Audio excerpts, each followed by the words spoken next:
प्यारे बच्चों, SMPS online class में आपका स्वागत है। आज मैं आपको व्याकरण पढ़ाने जा रही हूँ। बच्चों, हम पिछली कक्षा में पढ़े थे भाषा, भाषा के रूप, व्याकरण, व्याकरण के अंग और लिपि। उम्मीद है आप लोग होमवर्क किए होंगे और इसकी परिभाषा को याद किए होंगे। बच्चों, व्याकरण की ज्ञान हिंदी भाषा के लिए बहुत ही जरूरी है। इसे ध्यानपूर्वक पढ़ेंगे, सुनेंगे और समझेंगे, क्योंकि बिना व्याकरण के ना ही हम अच्छा से पढ़ सकेंगे ना लिख सकेंगे। इसलिए व्याकरण को पढ़ना जरूरी है। आप लोग क्लास 2 से आए हैं, इसलिए आपकी पढ़ाई जो है मतलब धीरे धीरे हो। आपको हर एक चीज बता रहे हैं जो आपको जानना बहुत ही जरूरी है। आप लोग बहुत अच्छे बच्चे हैं। तो आज हम पढ़ेंगे पाठ 2, वर्ण और वर्णमाला। क्या पढ़ेंगे बच्चों? वर्ण और वर्णमाला। वर्ण भाषा की सबसे छोटी ध्वनि, भाषा की जितने से जितनी छोटी ध्वनि है, जिसके टुकड़े और खंड नहीं किए जा सकते हैं, वही वर्ण कहलाते हैं। वर्ण का कोई टुकड़ा नहीं होता है, कोई खंड नहीं किया जा सकता है। वो भाषा की सबसे छोटी ध्वनि है, इसके और अधिक टुकड़े नहीं किए जा सकते हैं। यही वो जो है वर्ण कहलाते हैं। और वर्णों के व्यवस्थित और क्रमबद्ध समूह को ही वर्णमाला कहते हैं। वर्णों के व्यवस्थित, मान लो हम अ, आ, ए, ऐ, क, ख, च, छ, ट, ठ, प, फ, त, थ, य, र, ल, व, ये सब पढ़ते लिखते। अगर इसको हम क्रमबद्ध नहीं लिखेंगे तो ये अल्टर लगेगा। अगर हम अ, आ के बाद क, ख लिख दे तो हमारा स्वर वर्ण पूरा कंप्लीट नहीं होगा। क, ख के बाद य, र, ल, व लिख दे तो कंप्लीट नहीं होगा, आपका वर्णमाला बेकार हो जाएगा। उसी को क्रमबद्ध लिखने का जो तरीका है वही वर्णमाला है। तो वर्ण और वर्णमाला को हम लोग जाने हैं, तो वर्ण की परिभाषा हम लोग लिखेंगे। देखिए, हम मेरे साथ आप अपना अभ्यास पुस्तिका निकालिए, नोटबुक निकालिए और मेरे साथ लिखिए। बहुत ही अच्छे राइटिंग में और धीरे धीरे लिखिए, हड़बड़ाने की कोई जरूरत नहीं है। लिखिए, वर्ण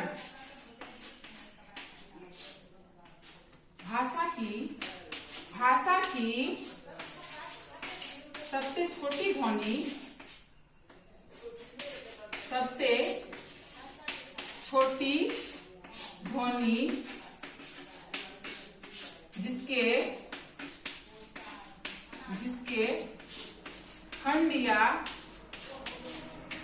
टुकड़े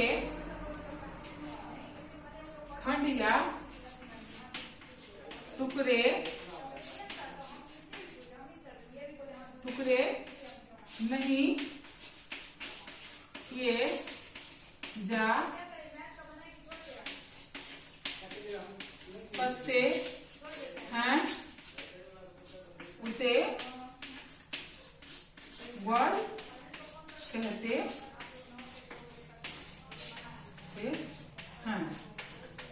क्या है बच्चों परिभाषा?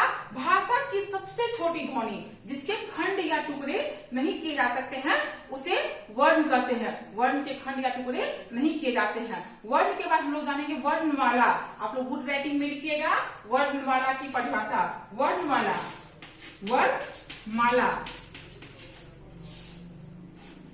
वर्णों के व्यवस्थित समूह को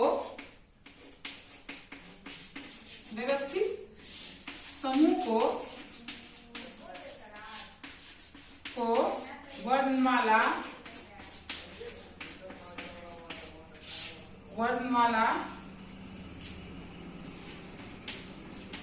कहते हैं। आप इसको अच्छी राइटिंग में लिखेंगे। वर्णों के व्यवस्थित समूह को वर्णमाला कहते हैं। जैसे अ, ए, ऐ, क, ख, च, छ, ट, ठ, प, फ, य, र, ल, व, ये सब हमारे वर्णमाला हैं। और इसको अगर व्यवस्थित रूप से अगर लिखते हैं तो हमारा वर्णमाला पूरा कंप्लीट होता है। इसलिए वर्णमाला को हम व्यवस्थित रूप से लिखेंगे। वर्णों के व्यवस्थित समूह को वर्णमाला कहते हैं। अब हम जानेंगे वर्ण के प्रकार। वर्ण जैसे है, इसके भी प्रकार होते हैं, इसके भी भाग होते हैं। वर्ण के कितने प्रकार होते हैं? तो वर्ण के 2 प्रकार होते हैं। कितने प्रकार होते हैं? वर्ण के 2 प्रकार होते हैं, स्वर वर्ण और व्यंजन वर्ण। वर्ण के कितने प्रकार होते हैं? 2।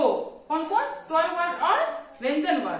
कौन कौन? स्वर वर्ण और व्यंजन वर्ण। स्वर्ण वर्ण वे वर्ण जो बिना किसी सहायता से बोला जाता है, उसे स्वर वर्ण कहते हैं। वे वर्ण जो बिना किसी सहायता से बोला जाता है, उसे स्वर वर्ण कहते हैं। स्वर वर्ण कितने होते हैं? 11। कितने होते हैं?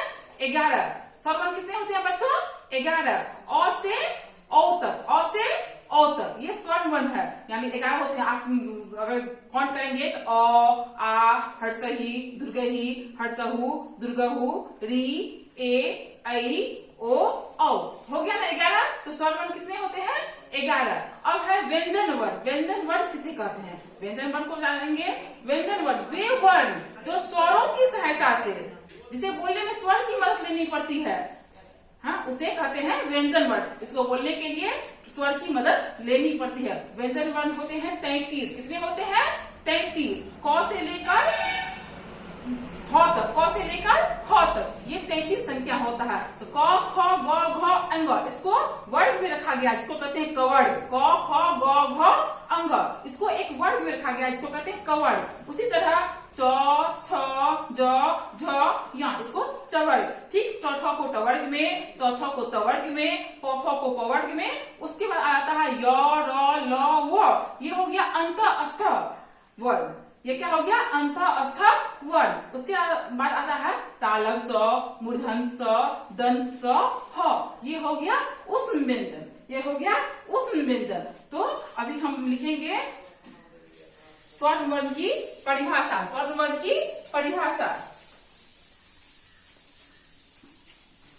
स्वर्ण वर्ण, स्वर्ण वर्ण वे वर्ण जो बिना किसी सहायता से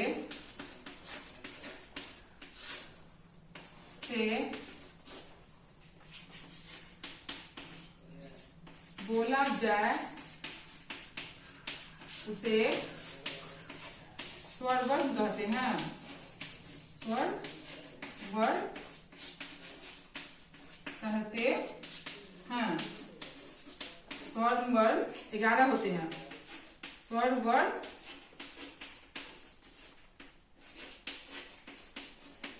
11 होते हैं। जैसे अ से ओ तक, अ से ओ तक। अब है व्यंजन वर्ण। अब क्या जानेंगे? व्यंजन वर्ण। इसकी परिभाषा आप मेरे साथ लिखेंगे, बहुत ही अच्छी राइटिंग में। व्यंजन वर्ण को लिखिए। व्यंजन वर्ण, व्यंजन वर्ण वे वर्ण जो स्वरों की सहायता से, स्वरों की सहायता से बोला जाए